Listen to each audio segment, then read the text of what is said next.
Perkenalkan, nama saya Stefan Robert Anugrah Nababan dari Prodi Ilmu Politik Fakultas Hukum dengan NIM H1B12073.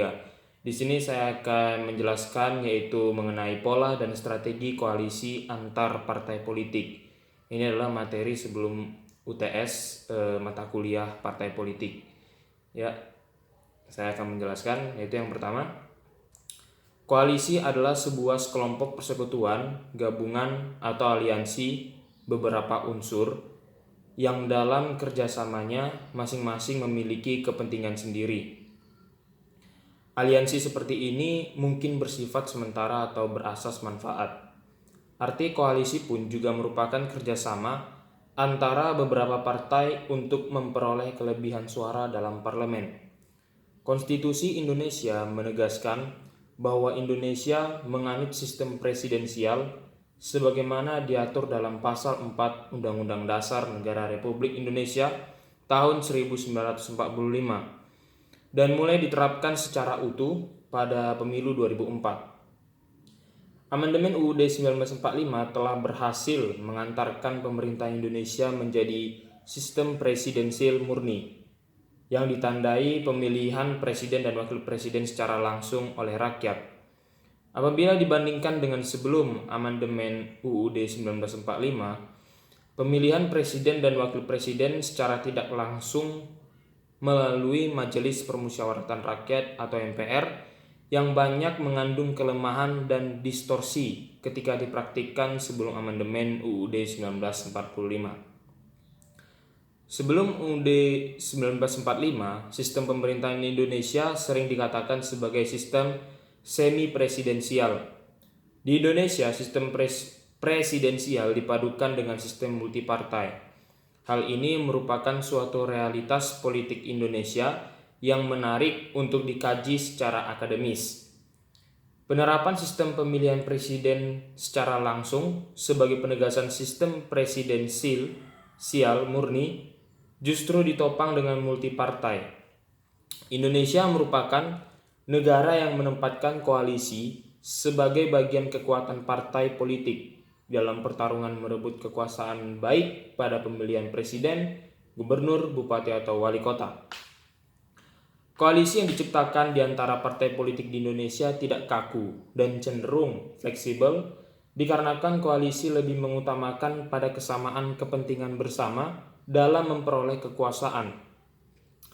Kekuatan koalisi yang dibangun partai politik pada pemilihan presiden berasal daripada kekuatan penguasaan parlemen. Hal ini dilakukan oleh koalisi-koalisi dari masing-masing pendukung, sehingga bukan hanya koalisi di ranah eksekutif, namun legislatif juga diperkuat. Selanjutnya, pembentukan serta tahapan koalisi, baik dalam proses pemilihan dan tahap perancangan pemerintahan, ataupun dalam perancangan fraksi ataupun gabungan fraksi di DPR, memiliki suatu kelemahan masing-masing, yang dikarenakan daya ikat atau lebih dikenal dengan perjanjian politik antar partai tidak kuat dan berdasar pada peraturan perundang-undangan yang berlaku. Bentuk koalisi seperti hal di atas akan sangat berfungsi dalam sistem pemerintahan parlementer. Hal ini disebabkan oleh para menteri kabinet secara langsung bertanggung jawab kepada parlemen. Koalisi di dalam suatu parlemen merupakan suatu hal yang menjadi titik acuan dalam keberlangsungan pemerintahan tersebut, apakah efektif atau sebaliknya. Namun dalam sistem pemerintahan parlementer, di mana gairah hubungan antara eksekutif serta legislatif dapat berakhir jika terdapat perbedaan pendapat antara pemerintah serta parlemen yang menjadi sebab berakhirnya suatu kabinet. Kenyataan yang sering terlihat di sistem politik Indonesia sangat mengalami banyak penyimpangan. Hal ini terlihat pada koalisi Indonesia Hebat yang menjadi kekuatan minoritas di DPR, sedangkan kekuasaan mayoritas di DPR dipegang koalisi Merah Putih. Hal ini pula yang menimbulkan pertanyaan, Apakah kondisi ini masih sejalan dengan kaidah sistem pemerintahan presidensial dan amanat UUD NKRI 1945?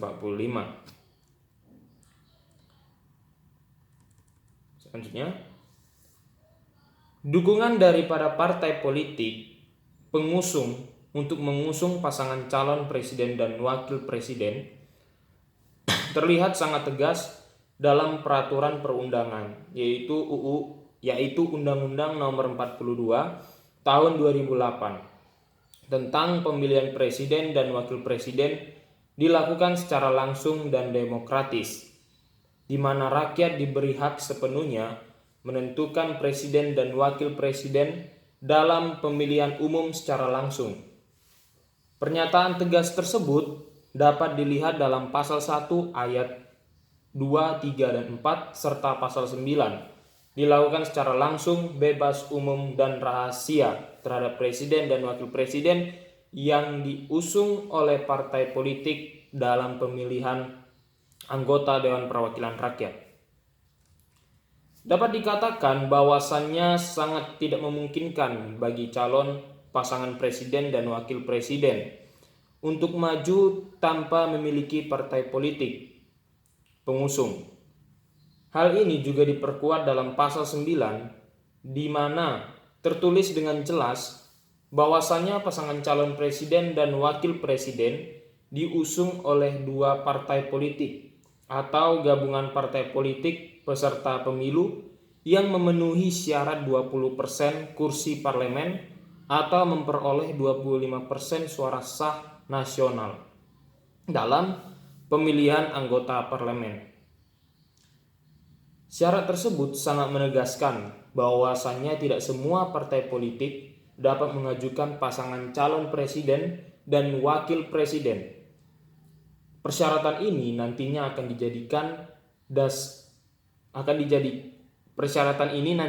dijadikan dapat dasar daripada koalisi partai politik pengusung, di mana akan terjadi negosiasi di dalam koalisi tersebut. Tetapi tidak ada peraturan yang mengatur keberjalanan daripada koalisi tersebut, sehingga koalisi tersebut tidak bersifat permanen. Hal ini pula yang melatar belakangi kebijakan daripada presiden dalam menjalankan sistem pemerintahan.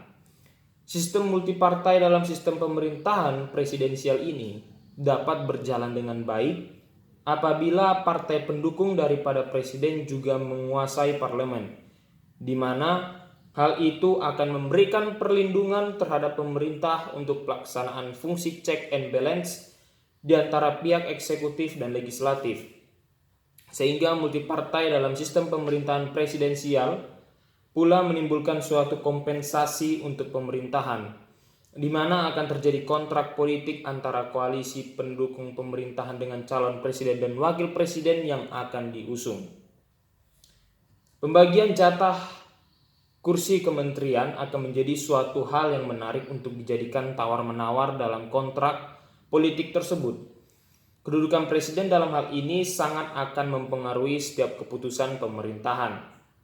Dan hal ini pula yang menyebabkan adanya gambaran politik transaksional di antara pihak-pihak yang haus akan kekuasaan di sistem pemerintahan, entah untuk mendapatkan kekuasaan maupun mempertahankan kekuasaan.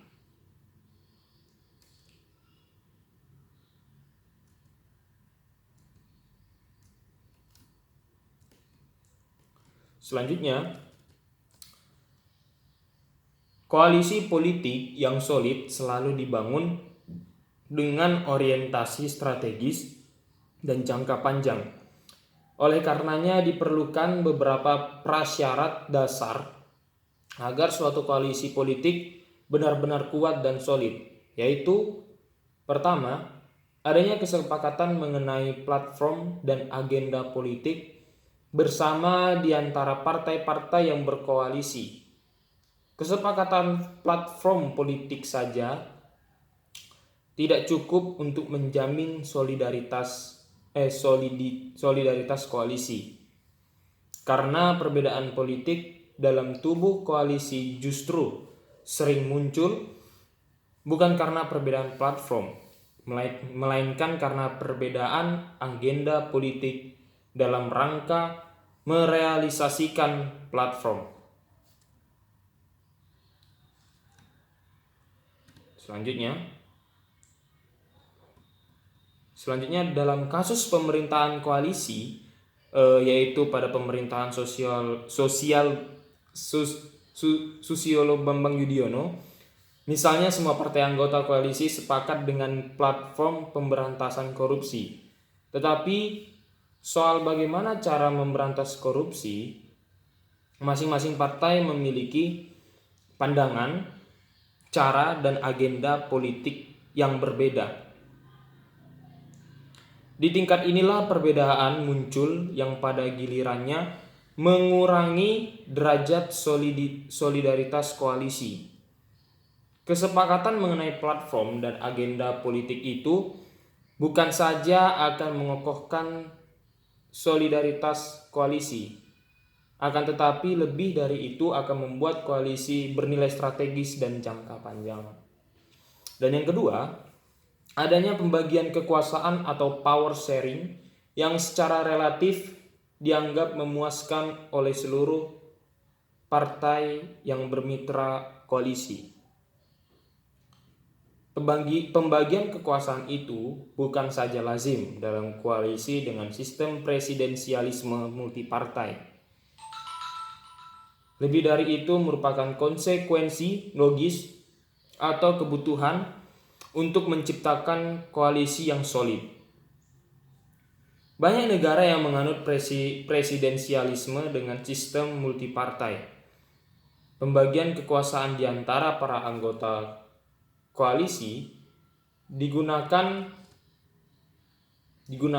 sebagai tolak ukur yang dianggap objektif, seperti sistem scoring untuk jabatan-jabatan strategis pemerintahan yang didistribusikan proporsional dan adil kepada mitra-mitra koalisi. Perkembangan politik Indonesia menjadi terfragmen koalisi partai politik di mana KIH mendapatkan tambahan dukungan dari partai PPP, Golkar, dan PAN. Namun tetap saja belum menjadikannya koalisi mayoritas di DPR. Sebaliknya, KMP merupakan pendukung Prabowo Subianto Hatta Rajasa. Dalam perkembangannya kehilangan partai PPP, partai Golkar secara faktual, dan PAN. Walaupun Partai Demokrat secara formal dimasukkan sebagai salah satu partai koalisi KMP, dalam garis kebijakan Partai Demokrat lebih dianggap sebagai partai penyeimbang. Selanjutnya, Koalisi Indonesia Hebat adalah koalisi partai politik di Indonesia yang mendukung Joko Widodo Yusuf Kala dalam pemilihan presiden tahun 2014. Koalisi ini terdiri dari Partai PDIP, PKB, kemudian Partai Nasdem, Partai Hanura, dan Partai PKP Indonesia. Koalisi tersebut dideklarasikan pada saat acara deklarasi Jokowi JK pada 19 Mei 2014 di Gedung Juang, Jakarta. Terjadinya dinamika perpolitikan di Indonesia menjadikan koalisi semakin kuat. Tercatat pada bulan Oktober 2014, Partai Persatuan Pembangunan turut bergabung. Terakhir pada bulan September 2015. Partai Amanat Nasional secara resmi ikut bergabung dan menyatakan keluar dari koalisi Merah Putih. Koalisi Indonesia Hebat memiliki 208 kursi di DPR RI, yang terdiri dari 109 kursi dari PDIP, 36 kursi dari Partai Nasdem, 47 kursi dari PKB, 16 kursi dari Partai Hanura, sedangkan PKP Indonesia tidak mendapatkan satu kursi pun di DPR karena ambang batas yang tidak mencukupi, atau syarat mendapatkan kursi DPR minimal suara nasional 3,5%. Koalisi tersebut sangat minoritas di DPR dan semua pimpinan di DPR maupun MPR dikuasai oleh koalisi Merah Putih. Pasca pemilihan presiden 2014, koalisi Indonesia Hebat telah mendapatkan pendukung baru, yakni Partai Persatuan Pembangunan di parlemen maupun pemerintahan pada Oktober 2014 dan Partai Amanat Nasional pada bulan September 2015. Bergabungnya PBP dan PAN, maka kekuatan koalisi Indonesia Hebat berbalik menjadi mayoritas di DPR, yakni 295 kursi dibandingkan dengan koalisi Merah Putih yang memiliki 204 kursi dan Partai Demokrat yang memiliki 61 kursi. Berikut sekilas menurut pandangan saya dan solusi terkait fenomena atau materi tersebut berdasarkan problem di negara kita Indonesia. Ialah koalisi di Indonesia merupakan sistem yang tidak dapat dihindari, di mana Indonesia melakukan sistem politik multipartai yang berjalan lurus dengan budaya Indonesia yang beraneka ragam. Apalagi jika sistem politik multipartai ini dipadukan dengan sistem pemerintahan presidensial, di mana hal ini akan menimbulkan implikasi yuridis terhadap hubungan antara lembaga eksekutif dengan legislatif. Perubahan hal ini pula yang akan mempengaruhi konsep daripada koalisi partai politik untuk pemilu-pemilu selanjutnya. Sesuai dengan pasal 6A ayat 2 Undang-Undang Dasar Negara Republik Indonesia tahun 1945, dapat disimpulkan bahwa terdapat ruang untuk mengadakan koalisi partai politik sebagai peserta pemilu. Serta dalam pasal 9 Undang-Undang Nomor 42 Tahun 2008 tentang pemilihan umum presiden dan wakil presiden, terdapat syarat minimal dukungan untuk mengajukan calon pasangan presiden dan wakil presiden harus memiliki 20% perolehan kursi di DPR atau 25% suara sah nasional dalam pemilu DPR untuk partai politik maupun gabungan partai politik. Dan diperlukan adanya suatu peraturan tetap untuk permasalahan koalisi partai politik, di mana peraturan tentang jangka waktu koalisi sangat berpengaruh untuk jalannya roda pemerintahan dan juga untuk mengantisipasi perpecahan koalisi yang sewaktu-waktu dapat menyerang kebijakan pemerintah yang dianggap tak sesuai serta sangat berguna untuk mempermudah proses check and balance antara lembaga eksekutif dan legislatif dengan dukungan koalisi partai. Demikianlah materi tentang pola dan strategi koalisi antar partai politik. Ini adalah materi sebelum UTS partai politik, sebelum materi 8. Baiklah, demikianlah yang bisa dapat saya sampaikan. Kurang dan lebihnya mohon dimaafkan dan saya ucapkan terima kasih.